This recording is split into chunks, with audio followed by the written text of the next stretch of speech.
किसी के भी मन की बातें जानने के लिए 3 तरीके होते हैं, लेकिन इन तीनों तरीकों को समझना अति आवश्यक है। यदि आप इन 3 तरीकों को समझ लेते हैं तो आप किसी के भी मन की बातें बड़ी ही आसानी से जान सकते हैं। बहुत समय पहले की बात है। एक छोटा सा गांव था। उस गांव में 2 भाई रहा करते थे। बड़ा भाई अंधा था और इसलिए वह हमेशा घर पर ही बैठा रहता था और छोटा भाई खेती किया करता था।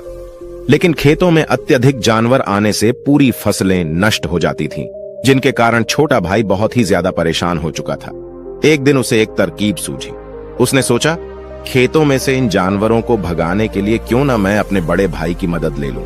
वैसे भी बड़े भैया अंधे हैं, खेतों में बैठे रहेंगे और जानवरों की आहट आने पर वह उन्हें जोर से चिल्लाकर भगा भी सकते हैं, जिससे हमारी फसलें नष्ट होने से बच जाएंगी। यह सब सोच विचार करने के बाद उसने अपने खेत में एक झोपड़ी तैयार कर ली और अपने अंधे भाई को खेत में बैठा दिया और उनसे कहा, भैया, यदि कोई जानवर की आहट आपको सुनाई दे तो आप जोर जोर से चिल्लाना। यह सुनकर वह जानवर यहां से भाग जाएंगे और हमारी फसलें नष्ट होने से बच जाएंगी। बड़ा भाई खुशी खुशी अपने छोटे भाई की बात मान भी लेता है और वह उस दिन से खेत में ही रहना शुरू कर देता है। जब भी किसी जानवर की आहट उसे सुनाई देती तो वह जोर जोर से चिल्लाने लगता, जिससे वह जानवर वहां से भाग जाता था। ऐसा करते करते कई दिन बीत चुके थे। तभी एक दिन उसके खेत में एक हिरण भागता हुआ आया और वह खेत की बाड़ को तोड़कर वहां से भाग गया। लेकिन उसे हिरण का पीछा करते हुए एक राजा भी उस खेत में आ पहुंचा।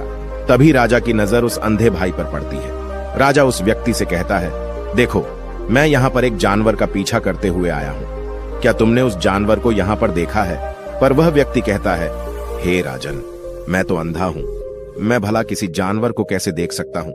लेकिन मैं आपको इतना जरूर बता सकता हूँ कि जो जानवर मेरे खेतों से भाग कर गया है वह आपके लायक नहीं है। आप उसके पीछे अपना समय बर्बाद न करें। राजा संदेह व्यक्त की बात सुनकर बड़ा ही अचरज में पड़ जाता है। वह सोचने लग जाता है कि यह तो अंधा है, फिर इसे कैसे पता चल गया कि जिस हिरण की तलाश कर रहा हूं वह मेरे लायक नहीं है। तभी राजा उस अंधे व्यक्ति से कहता है, कहीं तुम मुझसे झूठ तो नहीं बोल रहे हो कि तुम अंधे हो और तुम्हें कैसे पता कि जो जानवर यहां से भागा है वह मेरे लायक ही नहीं है? इस पर वह अंधा व्यक्ति कहता है कि यह राजन, जिसे आप एक हिरण समझ रहे हैं, असल में वह एक हिरण नहीं है बल्कि एक मादा हिरण है और वह गर्भवती भी है। और जहां तक मुझे ध्यात है, मैंने कभी किसी राजा को किसी गर्भवती हिरण का शिकार करते हुए नहीं सुना है। और इसी कारण से मैं आपसे यह कह रहा हूं कि यह हिरण आपके लायक नहीं है। आप उसके पीछे अपना समय व्यर्थ न करें। यह सुनकर राजा और भी अचरज में पड़ गया कि अंधा आदमी कैसे जान सकता है कि वह हिरण गर्भवती है। राजा कुछ देर सोच विचार करने के बाद अपने सेनापति से कहता है, सेनापति जी, मुझे वह जानवर जिंदा चाहिए, क्योंकि मुझे यह पता करना है कि क्या वह गर्भवती है या नहीं। क्योंकि यह अंधा आदमी बहुत विश्वास के साथ कह रहा है और मुझे इस बात की पुष्टि है। यदि वह हिरणी हुई और गर्भवती भी हुई तो वह हमारे शिकार के लायक नहीं है, क्योंकि हम तो एक हिरण का पीछा कर रहे थे। इसलिए जाओ और पता करो, क्या वह हिरणी है? सेनापति राजा से आज्ञा लेकर आगे की ओर चला गया और कुछ देर बाद जब वह वापस लौटा तो वह राजा से कहता है, हे राजन, इस अंधे आदमी ने आपसे जो भी बातें कही थी वह बिल्कुल सही थी। वह एक हिरणी ही है और वह गर्भवती भी है। यह सुनकर राजा आश्चर्यचकित हो गया। वह सोचने लगा कि एक अंधा आदमी जो कभी देख नहीं सकता, वह यह कैसे जान सकता है? आखिर इसे कैसे पता चल गया? ऐसे कई सारे प्रश्न राजा के मन में उमड़ने लगे। अब राजा ने ठान लिया था कि मुझे इस बात की तह तक पहुंचना है कि आखिर यह अंदाज में कैसे जानता है कि वह जानवर गर्भवती है। यह सोचकर राजा उस अंधे आदमी के पास जाता है और उस अंधे आदमी से कहता है, देखो, मैं यह तो नहीं जानता कि तुम सचमुच में अंधे हो या नहीं, लेकिन मैं तुमसे एक बात जानने आया हूं। क्या तुम मेरे प्रश्न का सही सही जवाब दोगे? इस पर वह अंधा व्यक्ति कहता है, हे राजन, आप जो कुछ भी पूछना चाहते हैं आप पूछ सकते हैं। मैं आपको बिल्कुल सच सच जवाब दूंगा। इस पर राजा कहता है, देखो, एक तो तुम कहते हो कि तुम अंधे हो और दूसरी तरफ तुमने यह बता दिया कि जिस जानवर का पीछा कर रहा हूं वह एक हिरणी है और वह गर्भवती भी है। तुम्हें कैसे पता चल गया? तुम्हारे खेत में तो और भी जानवर आते होंगे, और भी तो जानवर यहां से गुजरते होंगे, फिर तुमने यह कैसे अंदाजा लगाया? तभी वह अंधा व्यक्ति राजा से कहता है, हे राजन, आप जिसका पीछा कर रहे थे वह जब मेरे खेत में आई तो उसकी रफ्तार और उसके भागने की आहट से मुझे यह एहसास हो चुका था कि वह एक हिरणी है और मेरे खेत की जो बाड़ है, जो जानवरों को रोकने के लिए खेत के चारों तरफ बनी है, वह बहुत छोटी है। उसकी ऊंचाई ज्यादा नहीं है, लेकिन वह जानवर इस बात को तोड़कर भागे, और यदि वह इस बात को छलांग लगाकर पार करने का प्रयास करती तो इससे उसके बच्चे को खतरा हो जाता। और इसी बात से मैंने यह पता लगा लिया कि वह गर्भवती है। इस पर राजा के मन में एक और प्रश्न उठा। राजा ने कहा कि तुम्हें कैसे पता चल गया कि वह एक हिरणी ही है, और भी 2 जानवर यहां से आते जाते होंगे। इस पर वह अंधा व्यक्ति कहता है, राजन, मैं पूरा दिन सुबह शाम यहीं पर बैठा रहता हूं और मेरे सुनने की शक्ति बहुत तेज है। मैं भांप सकता हूं कि कौन सा जानवर मेरे खेत में आया है, और उसी के आधार पर मैं जोर जोर से चिल्लाता हूं ताकि वह मेरे खेत से भाग जाए और मेरे खेत की फसलें नष्ट होने से बच जाएं। राजा उस अंधे आदमी का यह जवाब सुनकर पूरी तरह से संतुष्ट हो चुका था। वह मन ही मन सोच रहा था कि आदमी भले ही अंधा है, लेकिन यह तो बड़ा ज्ञानी मालूम पड़ता है। इस आदमी से कुछ न कुछ तो काम निकलवाना ही चाहिए। यह विचार लिए राजा वहां से वापस अपने महल की ओर लौट जाता है। कुछ दिनों के बाद राजा अपने सेनापति को आदेश देता है कि जाओ और उस अंधे व्यक्ति को महल लेकर आओ। सेनापति अपने राजा की आज्ञा का पालन करता है। वह तुरंत ही उस अंधे आदमी के पास पहुंचता है और उस अंधे आदमी को राजमहल चलने के लिए कहता है। अंधा व्यक्ति बड़ा ही चालाक था। वह समझ चुका था कि राजा जरूर मुझे कुछ न कुछ काम सौंपने वाले हैं और वह काम मुझे मुसीबत में डाल सकता है, लेकिन फिर भी वह सेनापति की बात मान ली और सेनापति के साथ राजमहल पहुंच गया। राजमहल पहुंचते ही राजा उस अंधे व्यक्ति से कहता है, आप तो बड़े ज्ञानी हैं, आपको किसी भी बात का पता बड़ी आसानी से चल जाता है। आज मैंने आपको यहां इसलिए बुलाया है क्योंकि मैं आपसे यह जानना चाहता हूं कि मेरी पत्नी पतिव्रता है या नहीं। इस पर वह अंधा व्यक्ति कहता है, हे राजन, यह कैसा प्रश्न हुआ। इस पर राजा कहता है, मैंने बिल्कुल उचित प्रश्न किया है, मुझे इस प्रश्न का उत्तर दीजिए।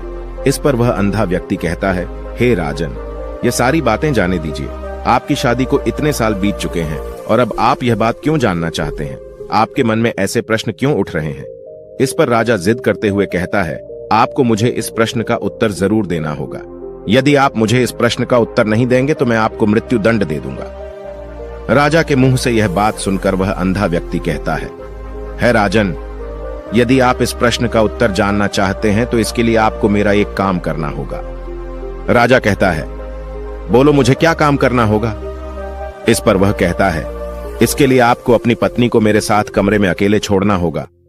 उस अंधे व्यक्ति की यह बात सुनकर राजा पहले तो क्रोधित हो जाता है, लेकिन फिर कुछ सोच विचार करने के बाद वह उस अंधे व्यक्ति की बात मान लेता है और अपने सेनापति को आदेश देता है, सेनापति जी, इस व्यक्ति को और मेरी पत्नी को एक कमरे में कुछ देर के लिए अकेला छोड़ दें। सेनापति बिल्कुल वैसा ही करता है। अब राजा की पत्नी और वह आदमी एक कमरे में बंद हो चुके थे।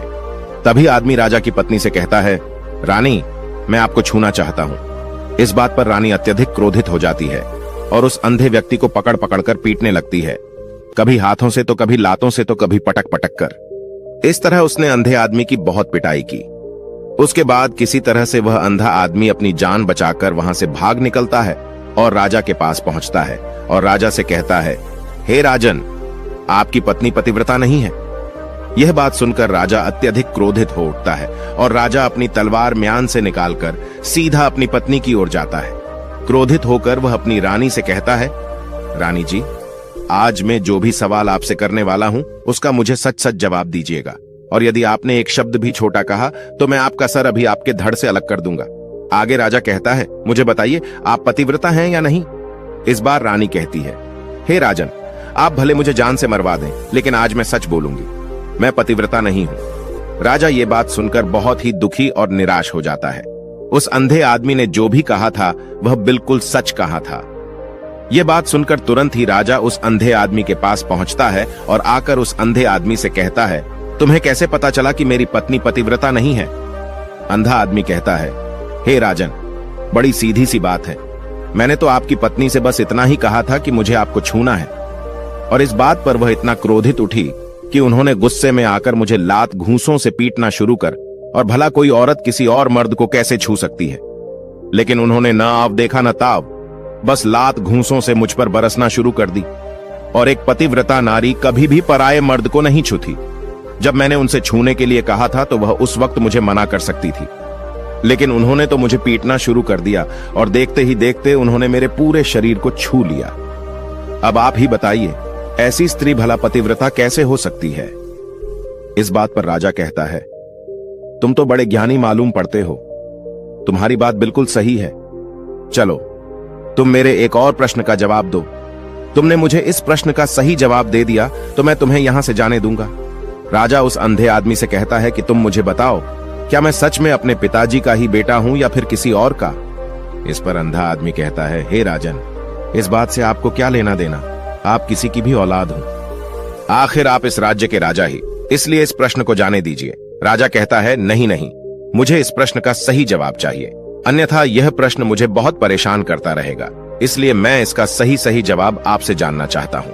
यदि तुम इसका सही सही जवाब दे देते हो तो तुम यहां से जा सकते हो। इस पर वह आदमी कहता है, इसके लिए तो मुझे आपकी मां के पास भी जाने की आवश्यकता नहीं है।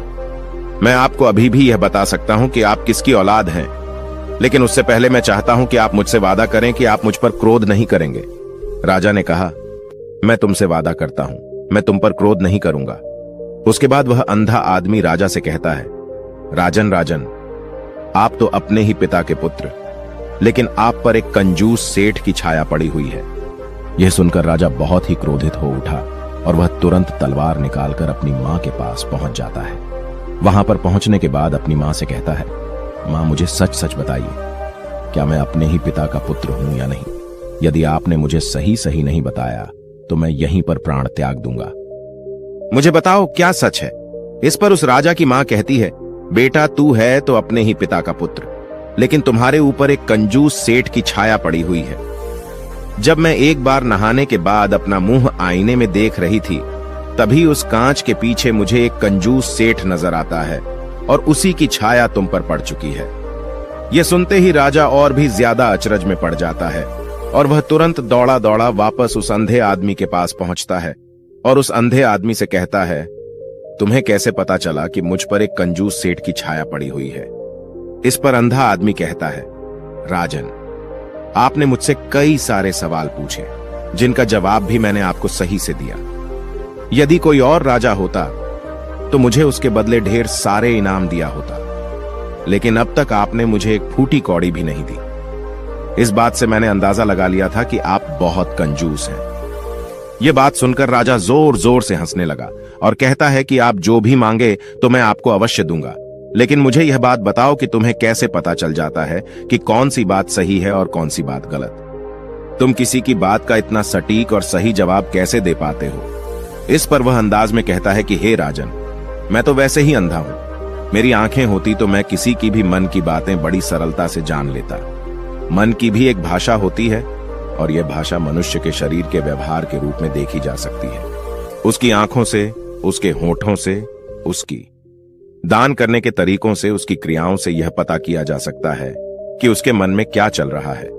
उसके आधार पर हम किसी के भी मन की बातें जान सकते हैं, लेकिन मैं तो जन्म से ही अंधाज हूं, मैं देख नहीं सकता, इसीलिए मैं क्रियाओं से देखता हूं। यदि मुझे कोई बात जाननी होती है तो अगले आदमी को मुझे कुछ काम देना पड़ता है, जिस पर वह व्यक्ति किस तरीके से उस काम को करता है, उसके आधार पर ही मैं यह पता लगा पाता हूं कि आखिर उसके मन में क्या चल रहा है। तभी वह राजा कहता है, तो इसका अर्थ यह हुआ कि मैं भी किसी के भी मन की बातें जान सकता हूं। इस पर वह अंधा आदमी कहता है कि हे राजन, अवश्य, किंतु उससे पहले आपको अपने ऊपर काम करना होगा और वह अपने मन को शांत करना, अपने मन को वर्तमान में लाना, जिसके लिए मैं आज आपको 3 तरीके बताने वाला हूं।